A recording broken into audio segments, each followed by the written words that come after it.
Imagine a world where luxury doesn't exist. No gold embossed jars, no velvet-lined counters, just a woman with a pot of homemade face cream and a hunger that would swallow New York whole. She wasn't born a queen, no, she was Josephine Esther Menser, the daughter of a Hungarian mother and a Czech father, living above a hardware store in Queens, but she didn't see the dust, she didn't see the grime, she saw something else entirely. She saw a dream.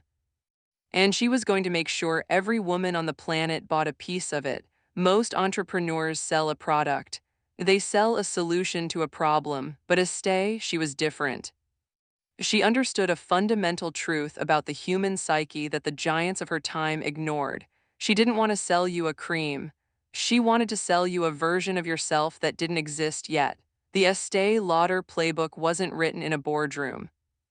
It was written in the aisles of department stores, in the bathrooms of luxury hotels, and in the whispers of high society galas. It is a masterclass in high-touch marketing, a blueprint for building a multi-billion-dollar dynasty from nothing but sheer, unadulterated. How does a girl from Queens convince the world she's royalty? How does a single free sample transform a failing business into a global empire? To understand the empire, you have to understand the obsession. It started with her uncle John, a chemist who brewed secret concoctions in a makeshift lab behind the family house. To a young Estee, where those weren't just chemicals, they were magic, they were the keys to a kingdom. She watched him mix oils and waxes. She smelled the heavy, floral scents, and she realized something profound. Beauty is a feeling, it is power, it is a weapon, and she was going to arm every woman she met. Think about the audacity. The year is 1946. The world is recovering from war. The giants of the industry are men in gray suits who think they know what women want. Then comes Estee. She doesn't have a marketing budget. She doesn't have a distribution network. She doesn't even have a real office. What does she have? She has the touch. She would walk up to total strangers on the street, look them in the eye, and start applying cream to their faces. Can you imagine that today? A woman stopping you in the middle of Fifth Avenue, touching your skin, telling you that you're beautiful but you could be divine. People were shocked, they were confused, but then they looked in the mirror, and that was the trap. She knew that once she touched a woman's face, she owned her heart. This was the birth of high touch. It wasn't about the transaction, it was about the connection. She spent her days at Saks Fifth Avenue, standing behind the counter, refusing to leave until every woman who walked by had a dab of super rich all-purpose cream on her hand. She was relentless. She was exhausting. She was brilliant. But she hit a wall, a massive, frustrating wall. The big department stores didn't want her. They had the big names, the established brands. They didn't need a girl from Queens with a silver tongue. So Estee did something that would change the history of retail forever. She invented the gift with purchase. It sounds so simple now, doesn't it? Go to any mall today and you see it everywhere. Buy a lipstick, get a free bag, spend $50, get a deluxe sample. In the 1940s, this was revolutionary. Her advisors told her she was crazy. They said she was giving away her profits. They said she was cheapening the brand. Estee just smiled. She knew something they didn't. She knew that the most expensive thing in the world is a customer who hasn't tried your product. She realized that a free gift wasn't a cost.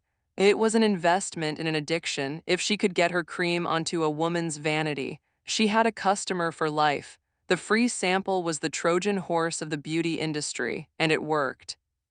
It didn't just work, it exploded. Suddenly, women weren't just buying a product. They were joining a club, they were part of the Estee Lauder world, but she didn't stop there. Estee was a genius of psychology. She understood the power of no.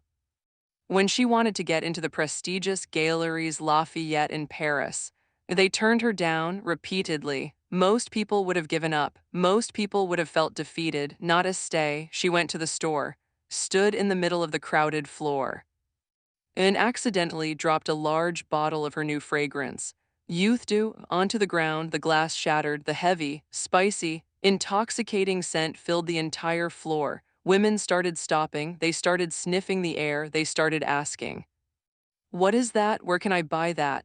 The manager had no choice. The demand was created in an instant, out of thin air, out of a broken bottle. That wasn't just luck. That was theater. She understood that to sell a dream, you have to create an atmosphere, you have to make the product inescapable.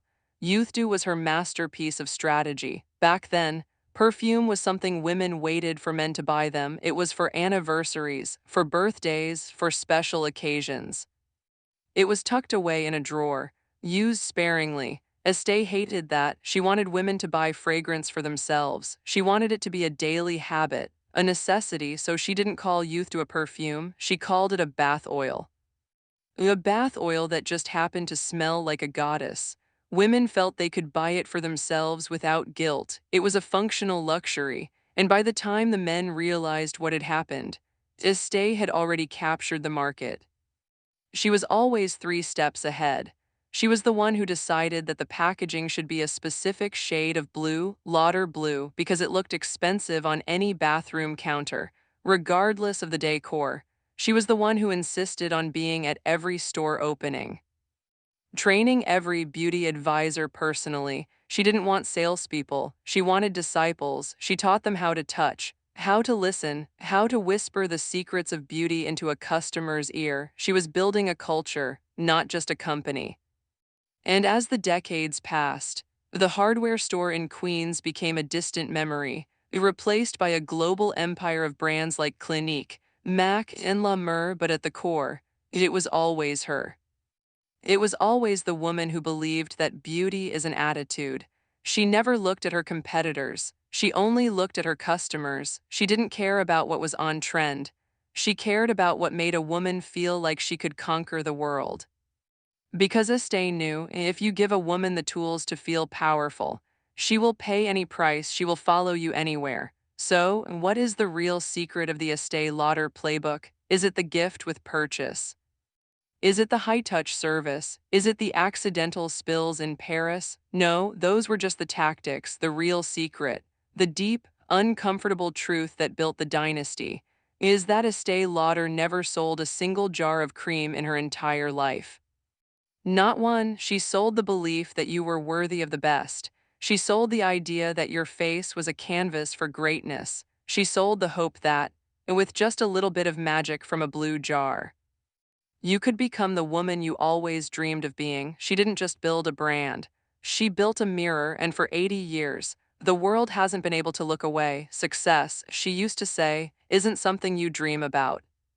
It's something you work for. She worked, she touched, she conquered, and in doing so, she proved that the most powerful thing you can ever sell is a dream that feels like home. The next time you see a free sample at a counter, or feel the cool glass of an expensive bottle, remember the girl from Queens, remember the shattered bottle in Paris, remember that you aren't just buying a product, you are participating in a masterclass of human desire. You are part of the play, and Estee, wherever she is likely smiling, waiting to see if you'll buy just one more piece of the dream, because she knows, deep down, you can't resist, you never could, you never will. The money started pouring in. But for Estee, it was never enough to just be rich. She wanted to be inevitable. She wanted the Lauder name to be whispered in the same breath as Chanel and Dior. To do that, she had to master the art of the invisible sale. Have you ever noticed how some brands feel like they aren't trying, like they are just there, existing in a state of permanent perfection? That was her ultimate goal. She realized that the biggest threat to a luxury empire is looking desperate, so she pivoted. She stopped chasing customers and started making them chase her. She limited distribution. She made her products harder to find. She created an aura of exclusivity that made a simple face wash feel like an invitation to an elite club. But then, she did something truly dangerous. She competed with herself. In 1968, she launched Clinique. Her own executives were terrified. Why would you build a brand that steals your own customers? Estee just laughed. She saw the future. She saw a new generation of women who didn't want the heavy perfumes and gold filigree of their mothers. They wanted science. They wanted white lab coats. They wanted allergy-tested and 100% fragrance-free. By launching Clinique, she didn't lose customers. She surrounded them. If you wanted glamour, you bought Estée Lauder. If you wanted clinical precision, you bought Clinique. Either way, you were giving your money to the woman from Queens. It was a pincer movement on the entire industry. She was a grandmaster playing chess while everyone else was playing checkers. Think about the psychology of the Clinique counter, the white light, the computer with the sliding knobs to determine your skin type, the consultants in clinical uniforms. It wasn't just a store. It was a pharmacy for the soul. It removed the risk of beauty. It made it feel objective, necessary, undeniable. This was the expansion of the playbook.